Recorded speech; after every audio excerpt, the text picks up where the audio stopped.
Hello, it's Jackie Turner again with the Bending Willow. And when we last saw the girls, they were in a field hiding from the scary man and trying to sleep. So let's see what happens next at chapter 12. In her dreams, Riley heard the roar of a truck engine and felt the uh-oh in her stomach again. But then the scene changed. She was being held by her mother. She could smell her mother's sweet, fresh fragrance. She could feel her warm arms as they gently rocked together. She could hear her mother's soft voice singing her favorite lullaby. Someone screamed, and Riley jolted upright. Mia was standing with her arms out at her sides. "Riley, we're flying!" Riley looked around and realized Mia was right.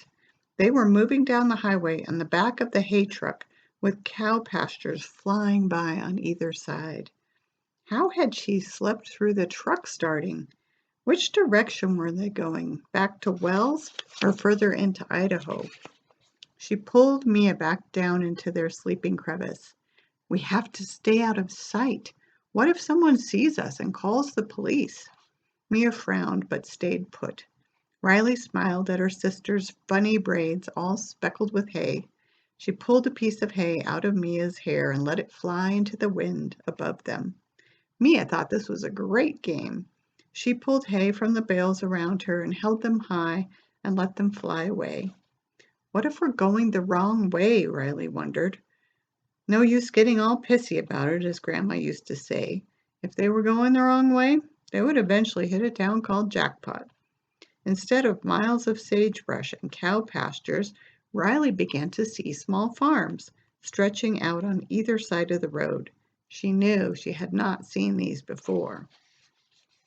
The air had a strong smell that made her nose hurt. Mia held her nose and grimaced.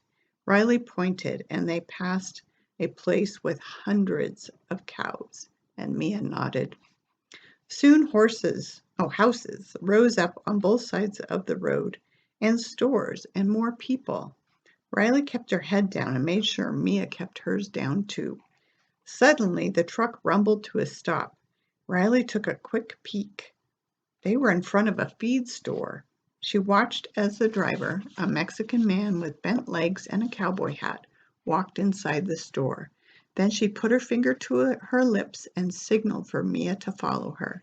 They climbed onto the roof and over the opposite side of the truck. Once down on the asphalt parking lot, Riley took Mia's hand and they moved rapidly away from the truck before stopping to look around. They were in a much bigger town than Wells, but not as big as Reno. The buildings were small and looked really old. Across the street was some kind of store. Riley headed that way, hoping for a bathroom with a sink to fill their water bottles. Her water bottle, she corrected herself. Mia's was lost with the backpack. The morning sun beat down on them as they waited to cross the street. She started to sweat and her skin itched from sleeping in the hay. The shower in Wells felt like it happened a week ago, not a day ago. The town smelled different than Reno. Reno smelled like sage. This town smelled like those cows they'd seen earlier. There were a lot of cars and pickups with drivers wearing cowboy hats. Riley had seen a few cowboys in Reno, but never so many.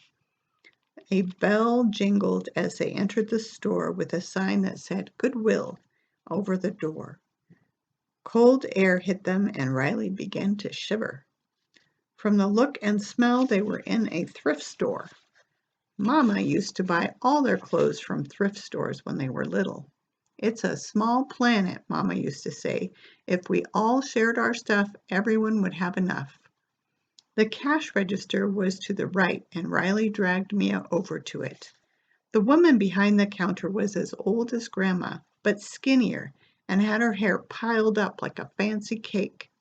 Riley was staring at the woman's impossibly unmoving hair when the woman said, "Can I help you?"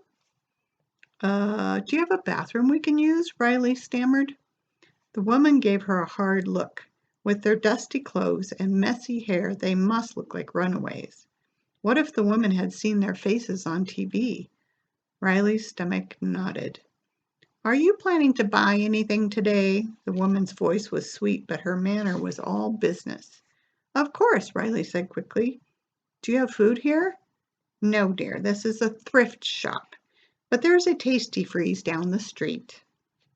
Well, we're here to buy. Riley glanced around, eyes landing on a rack of clothes. A shirt. Then go ahead and use the bathroom, dear. It's back in the corner by the toys. The woman pointed a bony finger at the back right section of the store.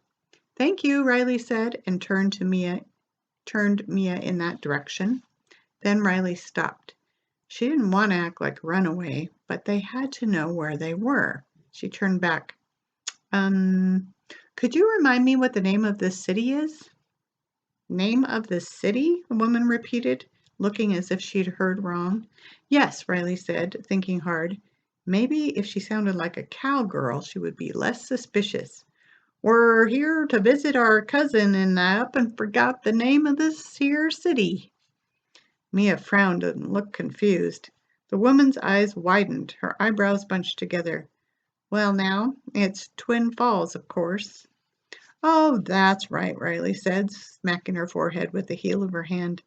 And she continued, how far would you say we are from... She pulled a sealed envelope from her back pocket and read the address. Wendell, Idaho.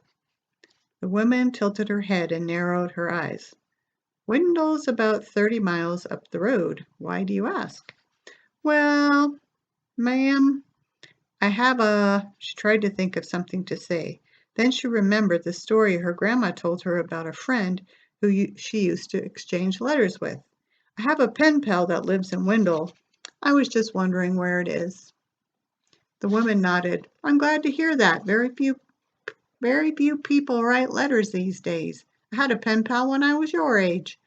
I hope you get a chance to visit while you're here. Where are you girls from? Mia piped up. I'm from San Francisco, she said with a flourish, her arms stretched out from her sides, her knees bent. Riley looked at her sister with surprise. Mia had introduced herself that way to grown-ups when she was little and had gotten a laugh, but Riley thought she'd forgotten all about it. The woman didn't laugh, but nodded, as if that explained everything. The bell jingled, announcing a new customer. Riley took hold of Mia's hand and headed through the toy section to the bathroom. Once inside, she realized the room must double as a dressing room. It had a full-length mirror. They stood in front of the mirror, inspecting their reflections. Mia mimicked Grandma's raspy voice. Well, look what the cat dragged in. You two look like... Riley clamped her hand over Mia's mouth before she could finish one of Grandma's colorful sayings.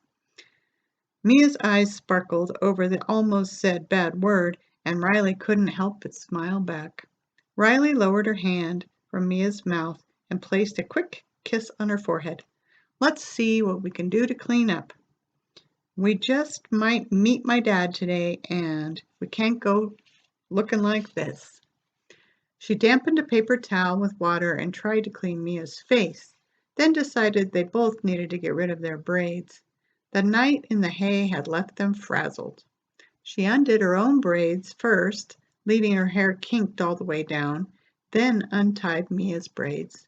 Mia's hair fell about to her shoulders in silky waves. She and Mia stared at her reflection, their mouths open in wonder. Mia, I think we found a way to tame your hair. It looks fantastic. Mia glowed, turning around and around to get a better view in the mirror. Riley counted their bag for change, $7. She didn't think they could afford both clothes and lunch.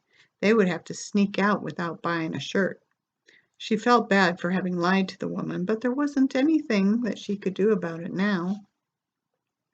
When Riley opened the bathroom door, Mia shrieked and Riley's heart jumped into her throat. She glanced around, looking to see what had scared her sister. Had the trucker came back for them, like he promised? Or had the woman called the police?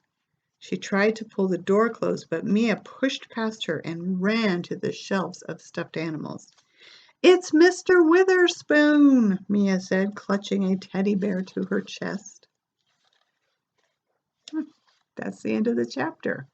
Well, you'll have to tune in next week to see what happens next.